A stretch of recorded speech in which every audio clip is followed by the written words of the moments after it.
Hi. Hello. How are you? Good, how are you? Yeah, very good, thank you. I would love your introductions, your names. Yeah, up to you. Okay, so I'm Katie McCusker, and I'm standing for the Greens in the coming state election for what we call the Upper House, which is the Legislative Council. I'm one of the candidates to vote for in that space. And my name's Genevieve, Dawson-Scott, and I'm a candidate for Hyson, which is a seat in Adelaide Hills. And how many suburbs are in Hyson? Is it 30? I should really know that. So I'll be a candidate in the lower house. So if we win this seat, which are quite close to winning for the Greens for the first time, I could be the first person representing the Greens in the lower house in South Australian history. Oh, Yeah. that is really cool. Yeah. Okay, personally, I find the whole lower house, upper house is very confusing. I know, Is it and all just- they're on the same level in the building, so it's even more confusing. So Yeah. what does it really mean then? Like, isn't it just the government? Like, what's the difference? Yeah. Yeah. Would you answer that question, Katie? Yeah, absolutely. More than happy to. Well, in Australia, we have 3 different levels of government. So we have the federal government, and then we have the state government level, and then the local government level. In both the federal and the state levels of government, except for places like Queensland, We won't get into Queensland. we won't get today. into Queensland. Not our area of expertise. They have what they call 2 houses. The idea of this is that the government, or the government of the day who has the majority in the lower house, or in the state parliament, the House of Assembly, in the lower house, that's where they'll make laws and things like that, and they'll try and decide how they want to best make the decisions for the state. Yeah. But then what happens is, we're really lucky, that piece of legislation that they come up with, or the law that they want to make, then gets reviewed by a whole nother group of people, and that's the upper house. So we have representatives for different parts of the state in the lower house, but then in the upper house, we have representatives who are from different political parties, or perhaps independents, who've been able to get a certain statewide vote. So they're representing the whole state of South Australia, and they're going to review those decisions to see if we can do them a little bit better, or to see if perhaps there were some unintended consequences and that were a bad idea, and they're like, no, we shouldn't do that. So it's that extra check and balance to make sure that the decisions that we get made here are going to be quality as much as possible. So if I'm successful in the March election in winning Hyson, then I'll represent my community in Adelaide Hills, Yeah. but Katie would actually represent the whole of South Australia if she's successful, along with Melanie Selwood, who's another upper house candidate. Yeah. And then the plan is that we could have then 3 members for the Greens in the upper house. Oh, that's not 3, that's 4. 3 in the upper house and myself in the lower house. Yeah. Does that Wow. make sense? Yeah, it does. It's obviously not the same. I thought it all seems complicated, but Yeah. it makes sense. Yeah. And so federally then across the whole country, it's a similar structure. So there's representatives from every state. And then there's 2 houses there as well. That's federally. right. But I'm really new to politics, so it's really good for me to have these conversations to Yeah. actually clarify how things work as well. Yeah. So Yeah. federally then, where's Barbara sitting? We've got 2 senators for South Australia at the Yes. moment. Yep, So- Barbara and Sarah. Yeah, Yep. senators are in the upper house. So that, again, is the house of review. Yeah. So the lower house is where, the Prime Minister sits. So Albanese and the government sits in the lower house, and they're coming up with decisions and planning on how to spend the budget for the country. And those decisions then get referred up to the Senate for the senators in the upper house to have a really close look at that and go, I think that 5% deposit scheme is really going to push up your housing prices. Oh, not a great idea. But then, of course, the government can work with perhaps a different group of people to get a piece of legislation passed, because everything comes down to the numbers. Have you got a majority of votes in each house to get your law through? Wow, thank you. That helps put some of it in perspective. I also want to know, why do you think there's so many women running for Greens, and do women enter politics a bit differently to men? That's a great question. I think at least from my experience, being a part of the Greens since I was 16, when I was handing out how to vote cards before I could vote, the policies they were talking about then is the same we're talking about now. We're talking about putting people ahead of profits. Peace is a fundamental aspect of what the Greens believe, and of course the planet, looking after the environment. And so that resonated with me, and I I don't know. I've seen female leaders in the party as well that have resonated with me, like Barbara Pocock and like Sarah Hanson-Young. And so far for me, it's been a really good experience to be here and to be a woman. Also, I think we have a lot of rage, a lot of justified rage, living in this society and being a woman. And this is one way to channel it, is to get active and get organised. Yeah, when I spend very productive way of channeling it. Yes, yeah. And, you know, a lot of the candidates are mums as well as women. And I'm a mum of a 2-year-old, and your son is 8 now? He just turned 13. Oh, God, sorry.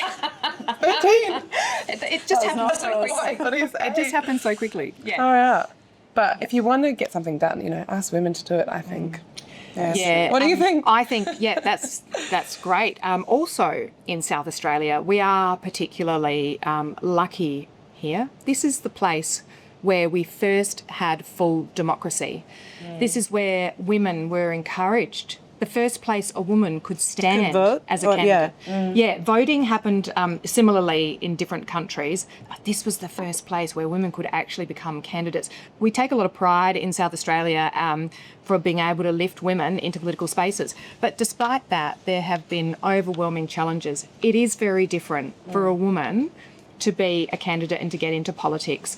The Greens have a great track record of being very inclusive and supporting women and raising women into positions where they can actually put themselves forward. But it is so challenging. It is still, I find in my experience, to be able to be a candidate is really still a privilege that comes with having a great deal of support around you. As a single mum, it's very challenging. To be able to put yourself forward as a candidate, it is not the same as it has been for men historically. Yeah. Especially if you're in a carer role, as I am, and as you are. Yeah. The network and the community around me at the moment supporting me to enable me to do this as a volunteer, to put my my head up and to give it a go. It's an incredible amount of people actually making it work. So yeah, that was actually going to be one of my questions as well, because I mean, what has it cost you to do this? Because it would come at a personal cost, I'm sure. Yeah, I think for me, because it's quite new, I've been a candidate 3 times, but never in a winnable seat, and that's where we are now. It does cost a certain level of privacy, I'd say, and that's something I'm very acutely aware of with a young child as well. So I'm exposed to people knowing me who don't really know me in a new way. And I feel like online privacy and online spaces are more dangerous than ever before. So I'm very aware of that. I wouldn't say that it's cost me something yet, but it's something I'm aware of and paying attention to. And time. It's a huge time commitment. Yeah. It is a privilege, like Katie said. Like, I feel very honoured to be able to have this opportunity to not just represent everyone in Heisen, but represent all the Greens and all the volunteers putting in an incredible amount of effort. But the time commitment is quite enormous. And privacy, that would be for your kids as well, right? Because that would be a concern. It's not a lot that you can control. No, it's something important to me. I'll let you answer that question later. What it's cost you before I go on about privacy, if you want. Oh, yeah, no, that's, there are costs involved when you do anything, financial, time, your resources, your energy, but the rewards and what you get out of it with like friends, community, feeling like you're doing something to make the world a better place for your kids is more than worth it for me. I agree. Yeah, it's overwhelmingly worth it. But this is something that I feel like, if you're, that it suits maybe a particular personality, or like that you have a particular passion which drives you so much. I wouldn't say it's everyone's cup of tea, because there are sacrifices that you make in order to do it. But if it is something that you feel passionate about, the rewards are huge. It would be big sacrifices, but I guess everything has some sacrifices, and you have to figure out which ones are important. Yes. Yeah. And I feel better being active and being political than I do if I was just sitting there being complacent. And I'm not someone who is often complacent. I feel like being a very active member of my community wherever I've lived in the past however many years. But especially at the moment with the climate crisis that we're all facing and living every day, that the antidote to despair is action. So this is one way of taking action that's worth the cost, I'd say. Yeah, I think it also makes like a huge difference for other younger girls and women to see women in power and positions where you're having an impact, especially mothers, because I think we really isolate mothers from society as you get older. So that's very cool. Yeah, hoping so. Yeah. I'd like people who don't know everything about politics to feel like they can get involved too, and not feel stupid or inferior from not knowing how all the systems work yet. Actually, it's for everybody. The impact is on everybody when decisions are made in these buildings, so it's good to understand it more and get involved. Yeah, and more women feel like they have a imposter syndrome and if you don't know enough, then you don't want to enter, whereas it's maybe okay. Yeah. I constantly am battling that feeling. Because, as women, we're brought up to feel that way. We're brought up to second guess ourselves. We're brought up to seek perfection in so many different things, and that, we can't possibly raise our voices in the same way. All of those challenges as women and the societal norms that we've grown up with about how we have to look, how we have to behave, how we have to talk, it's a constant challenge to overcome. But it is so well worth doing. I've just, been so proud of watching all of the wonderful young women that have come through as well. Recently, in this state election, we have 47 candidates. So many amazing young women are a part of that, and watching their stars rise into a brilliant Greens universe has been just such a treat. I think we also raise our voices differently, so if we're leading with empathy and maybe softness and vulnerability and crying in public sometimes, it's a different form of leadership than maybe a more masculine energy leadership might be recognised. So I think it's important to have, everything. Which is also, leadership, I think most people don't see that as a form of leadership because we're used to seeing men shout at each other in Parliament. Yeah. It's have you watched any footage of Parliament before? A little bit. Yeah, it's pretty boring, isn't it? Yeah, it's hard to watch unless it's something they're really debating that is an issue you care about or you understand about. But I mean, I'm speaking for myself. But it's also a really terribly behaved space. And I work with children. I work at a kindergarten and run playgroups, and I think about the sort of values we're trying to instill in the kids there, and taking turns when you're speaking, and respectful language, and and calming down when you get upset, deep breathing. And then I watch Parliament, I think, what is going on here? It's just appalling behaviour. So hopefully we can get a few different voices in the mix and try and calm it down and get things done at the same time. Great. Sounds like we need that right now. We were talking about the values. I think you were talking about how you've been involved since you were 16.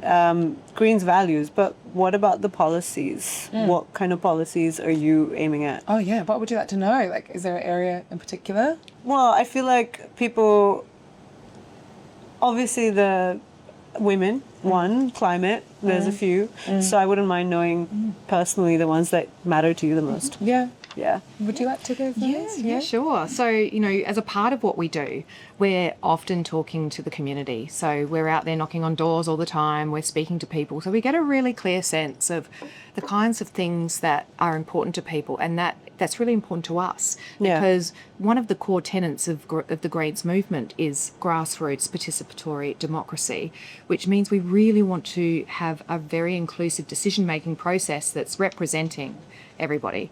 So hearing those voices in our local community very much informs us as well of where people are at.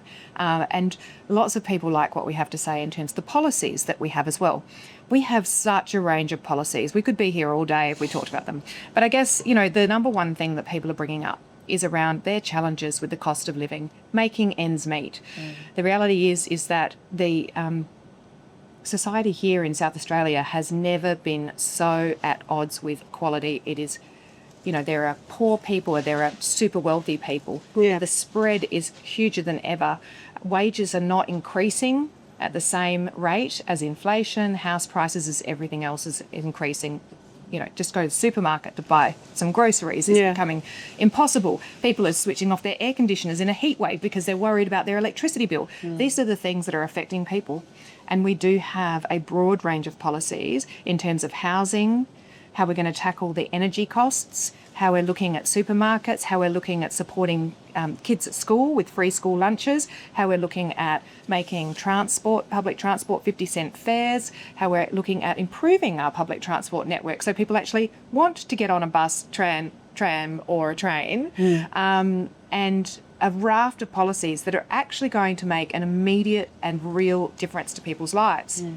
The only challenge we have is being able to make sure that people know that. Yeah, because I was going to literally ask you that as someone in my 30s, you know, women like me who are worried about similar issues like rent and climate and health and racism and a lot of things that would impact me, like what would change if Greens come into power? And that's all the stuff that you're actually talking about. So I'm a renter at the moment, and there's not a lot of renters where I'm living in Hyson, but they're still there. Yeah. And if it's not them, it might be their grandkids or the kids who are impacted by the housing crisis, maybe more directly. But at the moment, we have out of control rent increases. And so one of the Greens policies is to cap rent at the rate of inflation and to reduce the amount of reduce the frequency of rent increases as well. So it's just once annually, which seems really, really reasonable. Yeah. Think of a lot of our policies are just really common sense, it seems, not to everybody apparently. But you touched on public transport, and I always say that, you know, unequal access to transport means we have unequal lives, and I think that plays out a lot with the area I'm trying to represent, because we have young people catching the bus out to school at 6:45 in the morning and getting home at 7 o'clock at night from their township because they can't get to school any other way unless they're being driven in the car. It's a very car-centric place. Yeah. So, proper access to frequent, reliable, affordable public transport, 50 cents for everybody, and free for school kids as well as one of the Greens policies. Wow. Okay. Would really, really impact my area greatly, because it would reduce emissions there. It would increase the frequency of people being able to bump into each other on the bus rather than sitting alone in the car or just with your parent or whoever else is your driver in your household. And it's really, about social justice. I think all of our policies touch on social justice. And so many of them feed into all the different policy areas. So, the environment, transport, schooling, everything is very related. But we're having a very unjust experience of society at the moment. Yeah. How do you afford that? How do you pay for that? If kids are going for free. Well, I think we pay for it in the long run anyway, if we don't do it, you know. If we're talking about the health outcomes of increasing active transport corridors, you know, somewhere you can actually ride your bike, the health outcomes 20 years down the line for people mean that if they haven't had that activity before, maybe their outcomes are very worse. Our public system would pay for that in some ways. The social cohesion of it all. Community and mental health, we're paying for that in the long run. Totally. We pay for it if we've got a kid who can't, you know, have the opportunities to get to work and actually be part of the economy because they can't access the workplaces and the opportunities and the further education and the sports clubs and the social opportunities. We're going to pay for that in some way. But also we're going to put a levy on the big banks. That's one idea. So that's the big one. So politics is all about choices. And in the state government, they have a budget. They have a budget and they allocate money in that budget for the things that they think are important. That's a decision of the government and the parliament to make those decisions.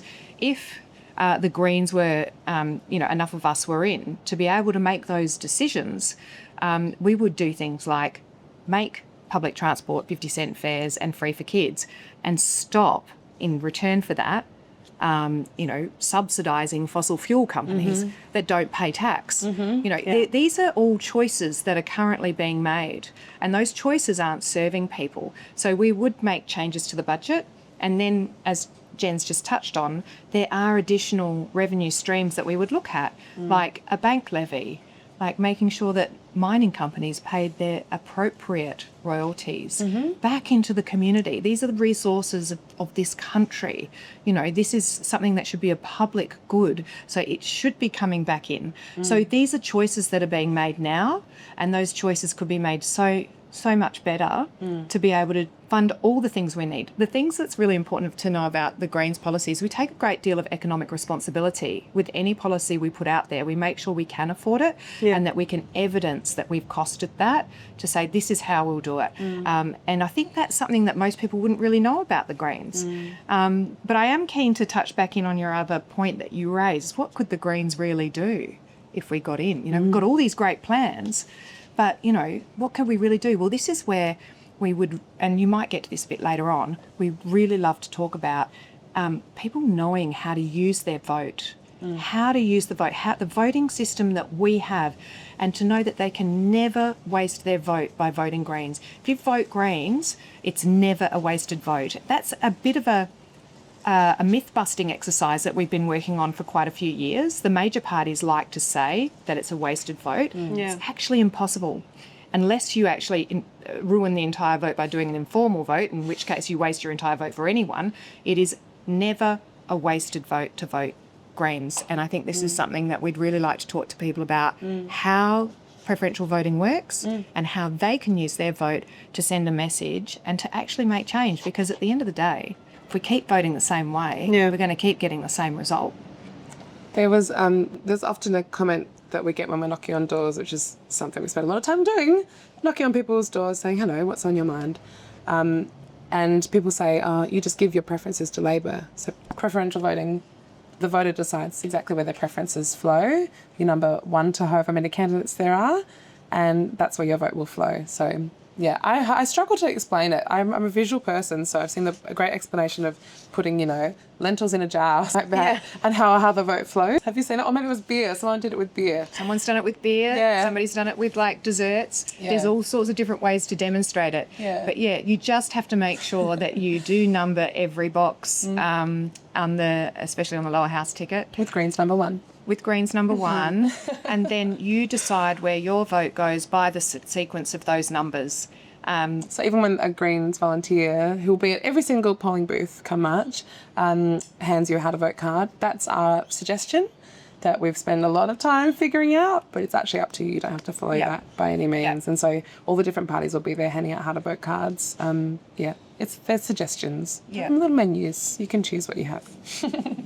You might know more details. Sorry, Katie. Yeah, no, that's okay. So say that you did vote 1 Green and 2 Independent if there was 1 and 3 Labor. If, for some unknown reason, we didn't win, then the full value of that vote, it doesn't lose any value. The full value of that vote would then transfer to the next person. If that person didn't win enough votes for the majority of votes and they got sort of then taken out of the race because they're looking for the 2 highest votes for the 2-party preferred, then the full value of that vote would go to the next person. You don't lose any value in your vote as it goes down the numbers that you choose until it ends up with the person who's got the majority based on those preference flows. So it's just very important to know that you're not losing any value. Yeah, that was going to be one of my main questions, so I'm glad you answered that. It's a good system, I think. Yeah, but it does confuse people for sure. Yeah. I was going to ask Katie if you have more information about an example of what's happening in the state at the moment with the lease of the building next to Parliament House. Are you across that? I am. Yeah, because I know that maybe I'll let you talk about it then because I'm going to bumble along with it, about the lease that they're going to be paying $1 a year. Yes. Yeah. It's an example of the choices. Are you happy to just quickly go into that? Yeah. So this is the case of what we call Walker Tower 2, or some people call Festival Plaza Tower 2. This is a very interesting example of a decision that a government has made which doesn't seem to make a lot of sense. Yeah. So what we've got here is we've got a government has made an agreement with Walker Corporation, which is one of the wealthiest property developers in the country, and one of the wealthiest families own it, seriously wealthy people. Can't find any evidence of them paying income tax off the profits that they have actually got in, but that's not unusual. 1 in 3 big corporations pays no tax in this country, so we've got some work to do here. However, the government are very excited because they have decided that they're going to put a 38-storey skyscraper private corporate building right at the back of Parliament House. On public land? Yeah. Now, this land is heritage land. This land is Adelaide Park lands. This building next to it is our state parliament, the birthplace of democracy. These are national heritage values. The North Terrace Strip of Adelaide in South Australia is a cultural heritage. You notice as you walk down it, these are beautiful old buildings. To put the first skyscraper on public land, it disrespects all the decisions of Colonel Light and, his brilliant design of this city. It disrespects the cultural value of this place, and it disrespects Don Dunstan's vision for a civic shared public space for the festival state. It goes against all of those things. And then we'll have a giant corporate building, which will be subjected to leases from big corporations, Yeah. literally and figuratively overshadowing our democracy. Yeah. Yeah. And they've signed a lease which they have lodged at the LTO. Now, they'll say, oh, there's other things that we can't tell you about because it's commercial in confidence. Fact is, they can't tell us, so we don't know. What they have lodged is a lease that has given Walker Corporation this land for $1 a year for 100 years. Now, I don't know about you, but I wouldn't mind an inner city piece of land for $1 a year for 100 years. Do you think they'll give it to me? Ooh, I could do that. Premier, would you like to give me $1 a year lease? No. It's not going to happen, is it? So why is one of the richest property developer corporations in this country afforded that lease when a registered nurse, can't even live anywhere near the hospital they work in, and they're paying maybe 40% on average of their wages on their rent? So I think 50-cent bus fares is the least we can ask for. More like fully funded GPs, genuinely free public education, the things that we should be so proud of in this country because we can make them happen for our people that live here. I think We have the money for it. the money is out there. It's about, as Katie said, it's about choices. Yeah. And where the government currently sees value and sees buddies and doesn't feel enough of the justified anger that people who are in survival mode at the moment in this country are feeling. So we could be thriving, not surviving, I think. That's right. Yeah, And, about you know, choices. there's probably other places for a skyscraper in Adelaide. Do we even need it? That's a whole nother question. Is it just a giant phallic symbol? It might be. Yeah. A legacy Same with piece. submarines.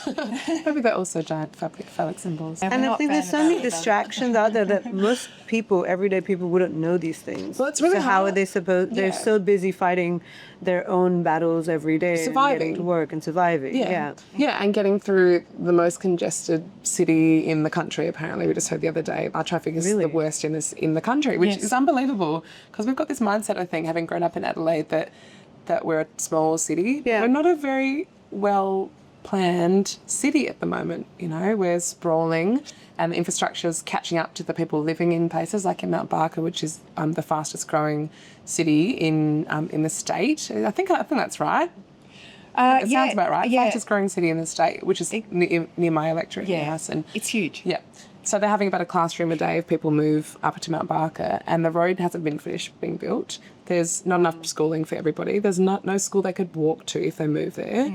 So the quality of life that people are accepting, that the government is accepting, is unacceptable. Yeah. I'd say. Yeah. And the hospital was at capacity in Mount Barker when I used to work there already, and it's had two, big refurbs and changes since then, but it's still struggling to meet the needs of the community. And this is really important that we have the appropriate infrastructure to look after people in, one of the wealthiest countries in the world. Yeah.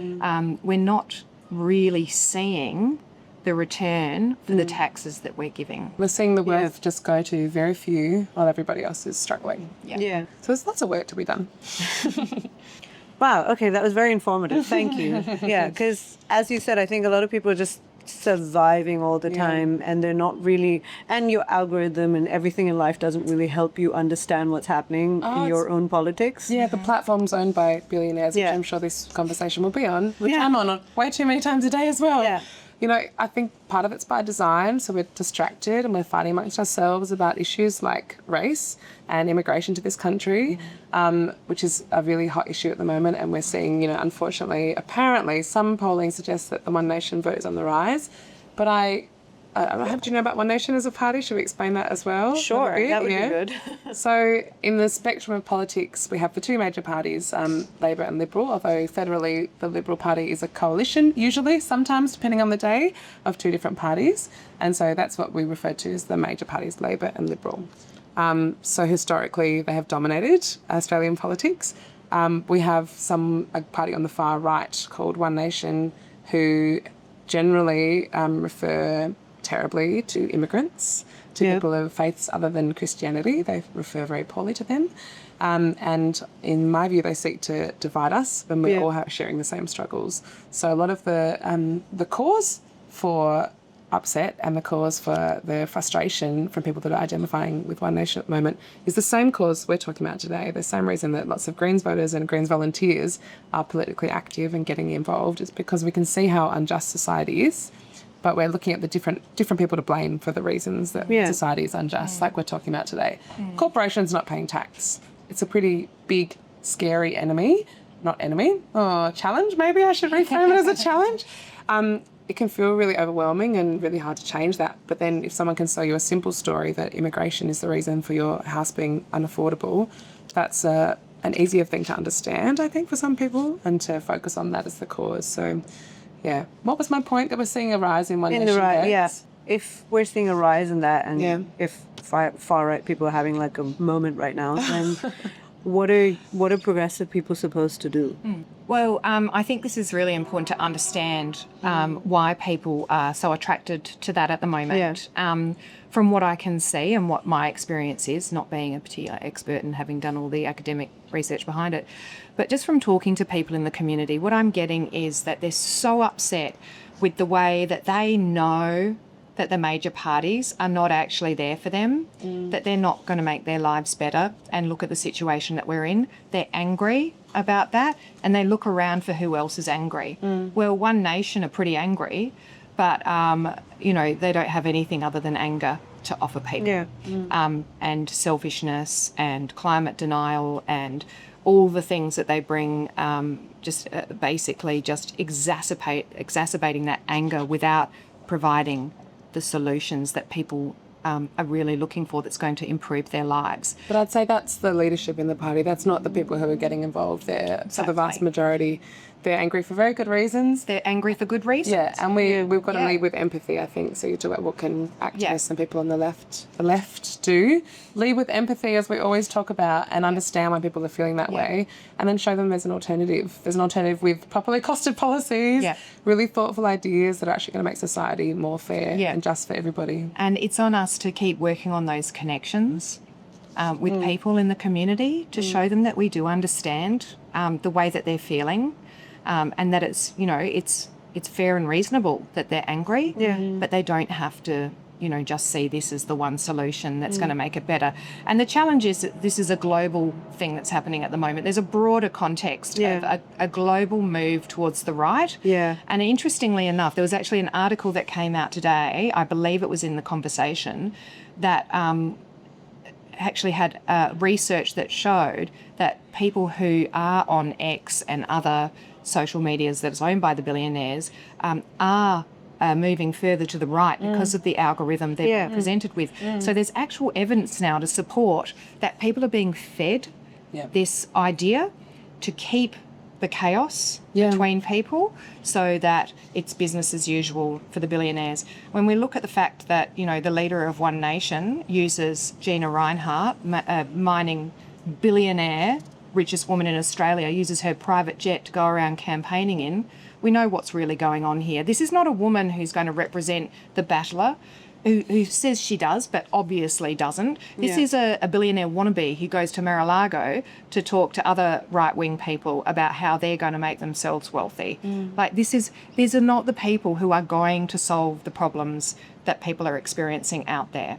So it's on us to be that offering, to make that connection, to talk to people like you, to be able to help for people to connect with us so that we can show people that they don't have to be only angry in this way, that they can be angry in a productive way that's going to help them. But yes, social media, it profits from our outrage.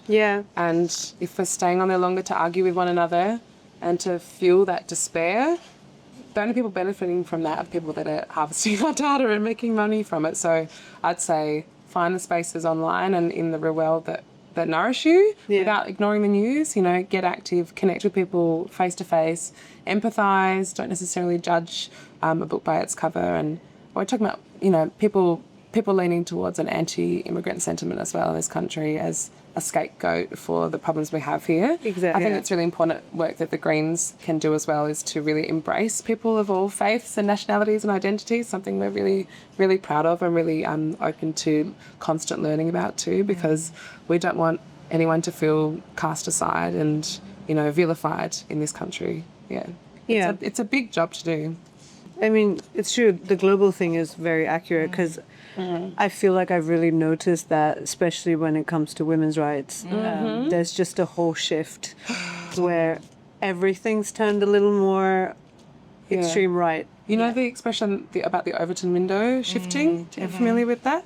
So what used to be conservative, middle-of-the-road politics, which maybe the Liberal Party would identify with, or a Liberal voter might historically identify with, you know, socially conservative and and in financially responsible position potentially, it's moving further and further and further to some really extreme views about people, because everything is shifting over. So the Greens is a really sensible, moderate, sensible approach. It might be seen that way. Some people might still be seen radical by other people, but at the core of everything we're talking about is human rights, really, fundamentally, and rights for the planet and the environment. So that seems radical or conservative, depending on who you speak to.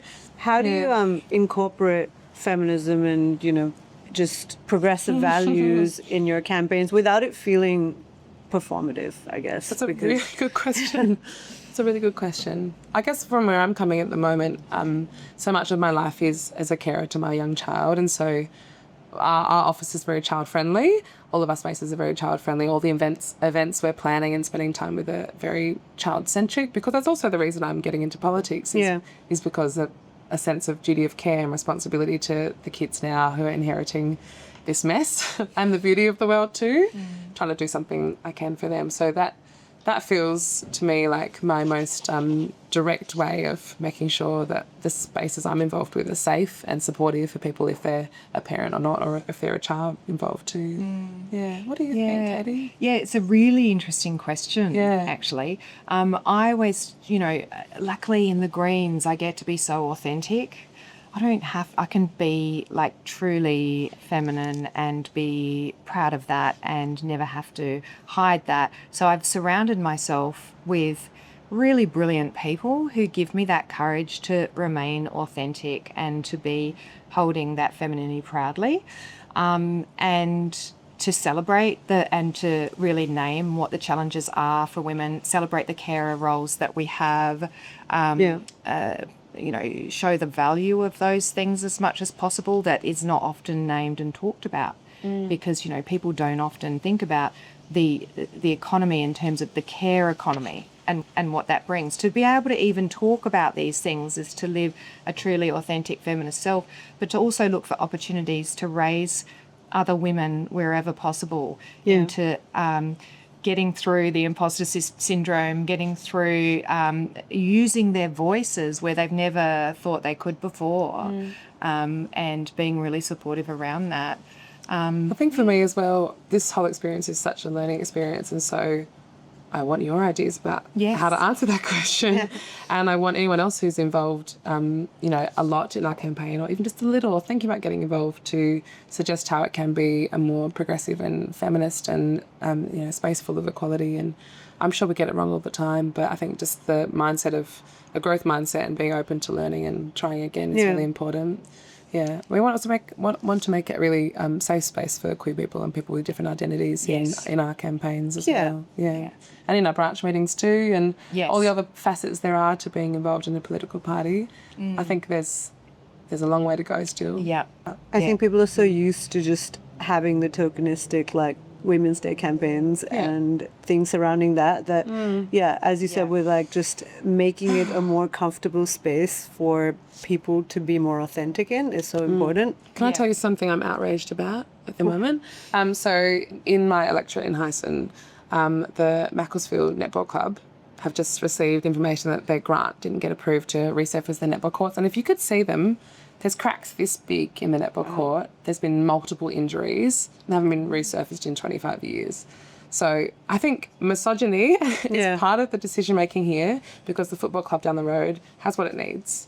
And because motorsports, which are primarily a male-dominated field, are getting lots of funding from our state government at the moment. Women enjoy that sport too, and non-binary people, that's absolutely fine. I'm not saying don't do other things for sport in this state, but the grassroots groups like the Mackie Netball Club are being sorely neglected, and women do seem to just still, get left with scraps sometimes in the way the world is set up. Yeah. that's just one example. I know that's, you know, it might be very, very trivial in comparison to some other examples about Well, it's women still, suffering, yeah. but it is still really important. Yeah, because then, as we were saying earlier, it then goes on your healthcare system as well when there are all Yes. these injuries and other things happening. But then there's so much medical gaslighting as well for women. So it's a full circle. It's very depressing. Yeah, very Yeah, depressing. that's just such a huge issue, isn't it, about women's health and how that's perceived in society. Such a fascinating area to unpack and so much work to do to make sure that the experience that women have, if for anyone who's ever had a child, they have lived that. You know, the whole process of bringing another life into the world. I was told I was too loud giving Really? birth. Yeah. Can you believe that? I was incredibly loud. Let me tell you that. I was like an air raid siren. I didn't but- know there was like a Yeah. sound There's a limit, yeah. limit I to know, this. right? Go for it. I was told I was being a princess before they realised that I actually needed an emergency cesarean. It is. There is so much that needs to be understood about the experience that women have, and the unique experiences that we go through. Which nobody can really prepare you for, but geez, they could be a lot more understanding about. Yeah, so having people who've got lived experience in every decision-making room would really make a You big cannot difference. expect that we're going to have a good holistic health service without women being at the forefront of decision making when it comes to that sort of thing. Do you have an answer to that question, though? I wonder if you've got something you think about with... No, I guess Yeah. wow, I'm still a bit surprised with the way. I know. I haven't given birth. I still get told, because I have PMDD, and I get told by doctors all the time. They're like, "What is that?" Yeah. And they're googling it, and I feel really enraged because I'm like, "It's not my job to educate you." No. But, Yeah, Far out. yeah, it's really concerning, and it is a passion piece for me, having lived experience through childbirth, through postnatal depression, and being able to talk about those things through a real lived experience. I think is very important as somebody going into politics to say it is real. Yeah. It needs to be taken seriously and supported, and we need to do a lot more in that space to make women safe and children safe. yeah. GPs as well, they're the front line for so many people. You're always told, go see your GP, go see your GP. That's a really expensive process at the moment for most people. There's so few bulk billing GPs in the state now. Yeah. And to actually get an appointment with them is obviously very challenging because there are so few. And then to have the GPs have the depth of knowledge that we require if they are front line, no wonder people are ending up in an emergency room more than ever. And as you said before, the emergency rooms are crowded and the ambulances are still ramping at the moment in South Australia, which is a huge issue for both governments that have been in power in the last decade. It's appalling. I feel like, speaking with my GP recently, we got completely off the subject of what we were there for an appointment, but we were talking about what their fees actually pay for and where the burden is on them to pay the receptionist, pay the rent, stock all the covered supplies out of the fees they're charging on to us. So again, these are choices, these are budgetary choices, and it's about where we're placing value in society, and we could do so much better for your experience with a doctor and having to have that experience, to have actually proper access to a specialist who's affordable, so you can have a better informed conversation. It's something we can do. I think I keep thinking about something I heard Max Chandler Mather say a while ago, who's a Greens MP, ex-Greens MP in Brisbane. He said that the government's greatest resource is our low expectations. Yeah. I think about that all the time. Wow. Because if we think, this is as good as it can be, then that's as good as it's going to be. If we demand more, we can actually change things for the better. Yeah. So that's what we're working with. It's true. Yeah. I've heard people on the doors, when I've knocked on their doors, say, but surely the government would have done something by now. If there was something they could do, they would have done it. They can't just leave us like this. If they could have done something more, I'm like, how much time have you got? Because we're going to need a longer conversation. I'm also learning that politics seems to be always catching up with culture. So culture may have moved on and figured something out, and then the politicians catch up and actually get it moving. So I think this is a really interesting learning about what type of leadership this can be. Can we drive things forward? Can we listen deeply and then act? But it's a bit of a dance, it seems. Yeah. Do you think there's a place where Greens are still lacking? 'Cause- Yeah. Always. There will always be, because we're a group of people. We're a group of people trying to organise things, and that's always going to be flawed. I think we're lacking from multicultural representation. Yes. Yeah. I mean, I'm not sure what the answers are there because I am a white lady, and That's so definitely a that's question my on my list. experience. Yeah. Yeah. So I'd love to hear your thoughts about that and other people who might watch this and have thoughts about it, because I can't figure that all out myself. That's definitely one my area. That's definitely my number one Yeah. issue. And I've spoken to Senator Marine Faruqi in New South Wales, who's a Muslim woman from Pakistan, and said, I'm really troubled by the lack of diversity, and it's so when you look at it, the political parties are a product of Western society. We're looking at this is a colonised country. The political system that we have was put on this country by the colonisers. The political parties work within this coloniser institution. Yeah. So they're set up to privileged, honestly, white men. Yeah. It's been really hard for women to break into. We're getting there, but we need to do so much more. This is such a beautiful, vibrant, multicultural society, and we are not seeing that in our political representatives. And there must be so many barriers for people to feel like their voice can be heard and respected. Parliament does not reflect Australia, does not have First Nations representatives, very many of them, I should say. It does not have the true reflection of the multicultural wonderland that Australia actually is. And so, I don't really know. I don't know the solutions, but that's definitely an area we can improve I really on. feel that mandatory, training for politicians should be in place to understand white privilege. Yeah. I really do. Yeah. I feel like it should be mandatory for people to understand the privilege of being the dominant culture and what they're bringing into that space, and having a sense of how that excludes other voices. I think that would be a really good thing to have. I mean, I know my chances are remote of getting bipartisan agreement on this. Hey, raise those expectations. I will raise those expectations, because we need for people to understand what institutional racism is. We need for people to understand the truth about the history of this country, what it is to be colonised, what it is to have First Nations people without the justice that they deserve, whilst we've still got such a gap to be closed. Yeah. These are the things that we're fighting for. How can we bring that into our own political party and to make that more accessible to people from diverse backgrounds? Yeah. This is the project. And this is where the Greens really, we talk about it, we want to lean into it, we need to find a way. Yeah. Well, I was at a few campaigns because I wanted to try and understand more. Yeah, great. And to me, it was very confronting, confusing that not a lot of people that look like me were there. Yes. And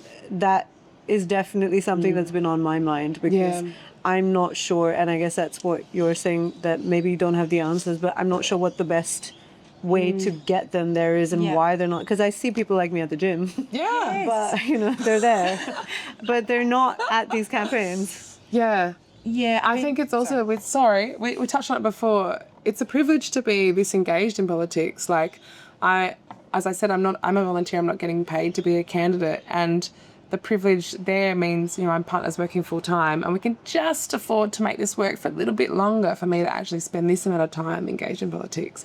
But it's a total privilege. And so I'm not making assumptions about incomes for any group of people, but for most of society, no matter where you've come from originally, what your skin colour is like, whatever, that time is our biggest resource. It's to spend the time in this way, to go to a branch meeting late at night once you've just knocked off work. Our branch meeting happens at 8 o'clock on a Monday night to try and accommodate parents. And it's brutal. It's exhausting. If I've been at work all day, that's completely exhausting. I think the points of entry Also, into... that's probably after dinner for you. Yeah. Pre-dinner for brown people. There you go. It's so complicated. I guess the way that we show up as in the society is also so different. Totally. And unless people know that, which is why you were saying that maybe there needs to be, I don't know if it should be some form of education and awareness of how people show up in different communities. And there's definitely a little bit of maybe people feel like they don't belong in these places as migrants, but also not feeling very comfortable there. There has to be like a combination of both. Yeah, we really want to find that way so that, you know, when new people come into a space, they can see themselves and they can go, yeah, I belong in this space too. Yeah. That's something that I really want to achieve. I hope this conversation is useful for anyone who watches it though too, because I mean, I think it's really alienating no matter where you come from, the language of politics. Yeah. And to go, oh, I don't know that. I feel a bit insecure about not understanding how this complicated system from the UK, from the colonisers, works. So, yeah, we've got to plan some parties then, I guess. That's what we should do. Yeah. Yeah, some brown people parties. Sure. Yeah, it's just an ongoing project, and I think from when I've spoken to people from different backgrounds, some communities are really challenged with the fact that they've come from really oppressive political spaces where it's literally life-threatening to raise your voice in this way, in a political way, and to feel the safety of going into a political space is an extra layer of challenge that I'd really, you know, that's an extra layer of piece of work that needs an extra layer of support to say you're safe to do that here and your voice does matter and you can make change safely in this country. And I'm really proud that we can do that, but it's obviously not safe enough yet for people to feel that. And that's where It's also trust. we need to do work. Exactly. Like, why would you trust why would you? And trusting a system that quite clearly is very rigged for the wealthy at this stage. Yeah. You know, our politicians are having however many meetings with lobbyists who are pushing their agenda and trying to get favours and trying to buy influence essentially with them all the time. So one of the Greens policies at the moment is to make ministerial diaries open to the public so we can actually see who our representatives are meeting with. That seems like a no-brainer too, doesn't it? They're being paid by our taxes. Maybe we should know who they're working for. And so I feel like the trust in democracy is eroded across the board, and that serves some people too, because then people won't be as politically engaged. Yeah, exactly. There's a lot of why would I? You know, there's anti-political sentiment. There's, you know, the fact that I'm too small, my voice doesn't matter. Yeah. All of this stuff is relevant for me. Extra barriers to overcome. So, but just like we were saying with women before, like seeing women as candidates, seeing women as leaders, the more people we have of different nationalities, different backgrounds, like Marine, one or two of our candidates that I can think of at the moment in Adelaide, like the more people we see representing, the more people it's going to open the door for, as long as their experiences are positive. So, yeah, you said what's an area the Greens can improve in. I think any workplace and any group of people is going to have challenges because we're flawed human beings. We're not going to get it right completely. And so it's really important for me personally to make sure the workplaces I'm involved with have positive cultures and healthy cultures. Yeah. And Parliament House seems like the opposite of that, as we touched on before.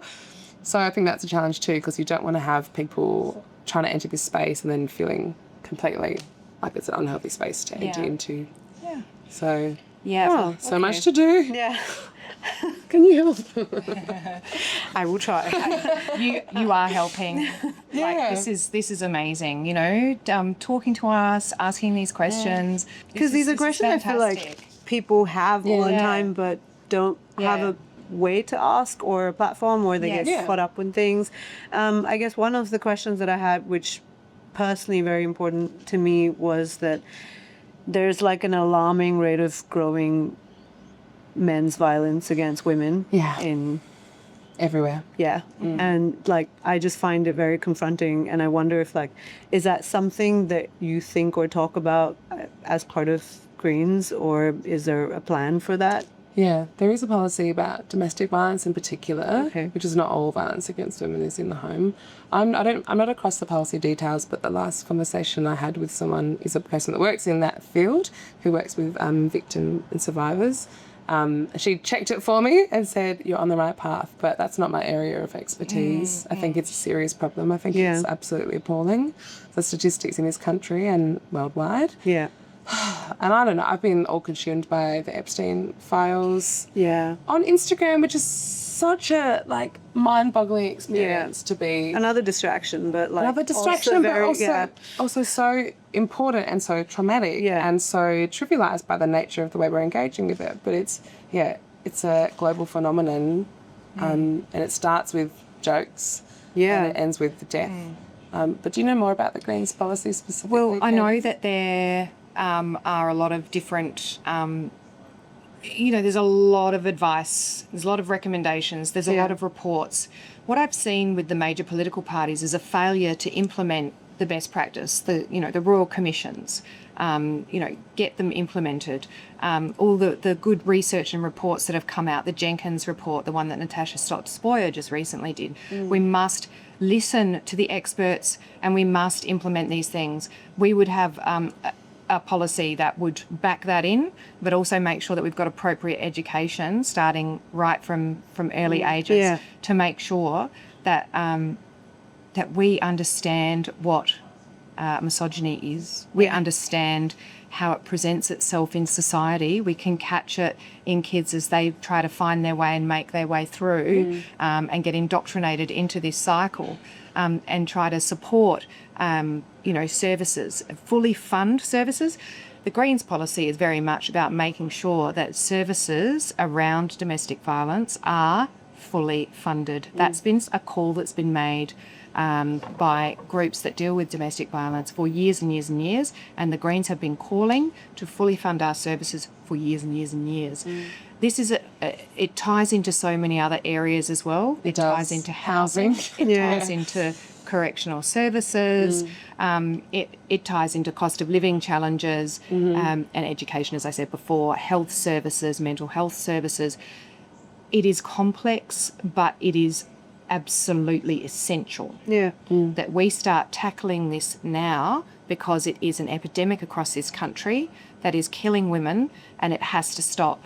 It has to stop, and it's going to be something really important to Jen and I when we hopefully get elected. Manifest. I love that. That's a very interesting point. You're right, because that will be our voice. It will be our voice in there to protect women, because I feel it. You read the stories that come far too often, far too many stories of these amazing lives that have been brutally taken away through violence, and we can't have that. We've got to fight it. And we know the statistics that the financial pressures in a household increases the likelihood of domestic violence. And so when we talk about the cost of living measures, even if it's someone who feels secure and comfortable and they can manage, and the bills have gone up a little bit, it's okay, they can manage. The neighbour down the road might be reaching a point of crisis because of the way, the cost of living. I'm sick of saying cost of living as well, price of surviving. Can we rebrand it? Because it starts to become sort of meaningless, cost of living. But how much money it takes to actually survive in this world. It's just getting out of control. So one policy as well is to bring actually power back into people's hands. Literally, ETSA, who's the energy provider in South Australia, used to be publicly owned until 1999, I think it was.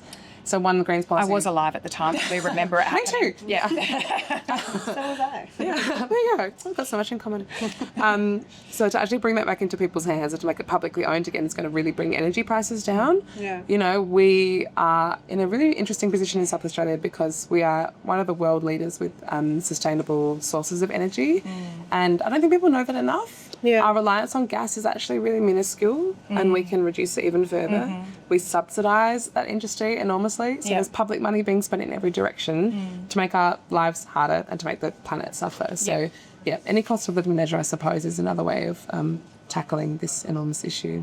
I think, what you said, it kind of had like a light bulb moment because it's so true. To be able to raise children, men, a certain way, you need to have a life where you're not struggling at all times, and you can't do that if you're always wondering where you're going to live next year. And where your next food or meal is going to come from. And that is the reality that people are living It's all now. kind of connected. It really is. Stable housing, like the Prime Minister, Anthony Albanese, likes to always talk about how he grew up in public housing and his mother lived there for 60 years or something like that. But in my mind, I'm like, well, that was stable public housing. That's not what people are experiencing these days if they're experiencing public housing or private rental like I'm in. it's not stable. I can't spend 30 years in my community and my neighbours will know me and they'll know something's wrong if something's wrong for me. Yeah. You know, just the onflows are incredible from what we're doing, not giving people that foundation of a human right, a place to actually live. Yeah. Yeah. Okay, I know we're a bit short on time.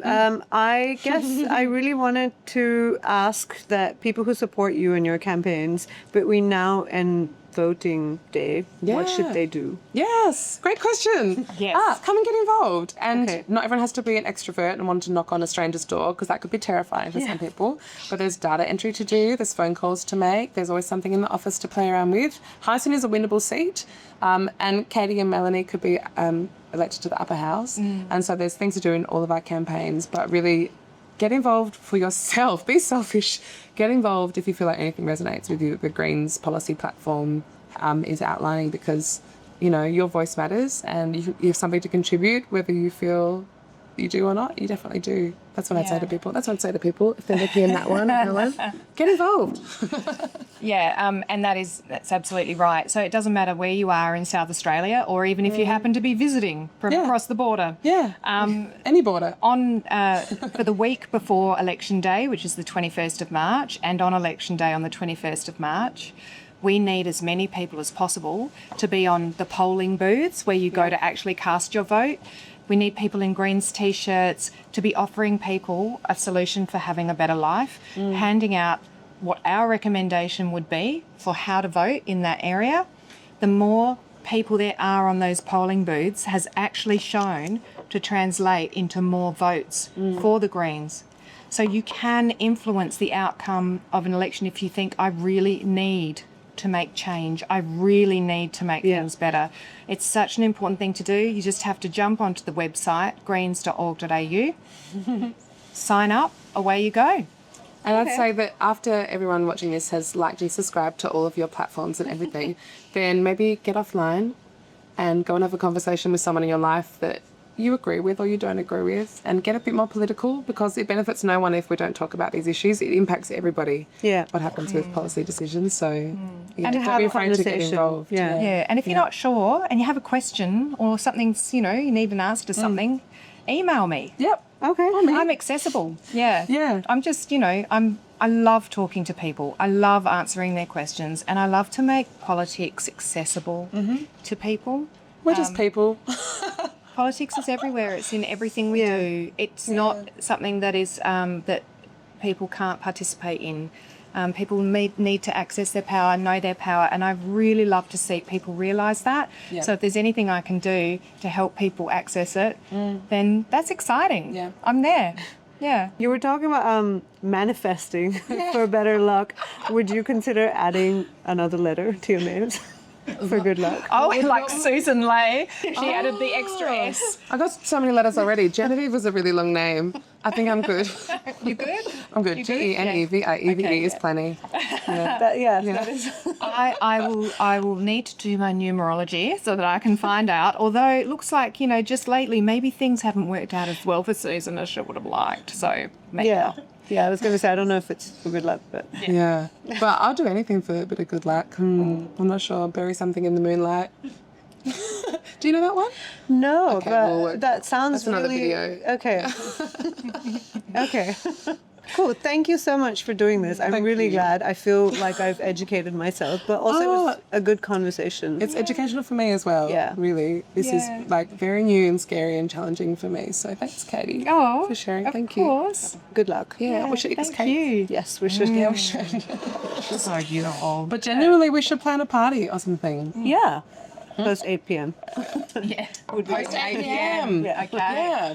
So that's our branch, like our Mayo branch meeting.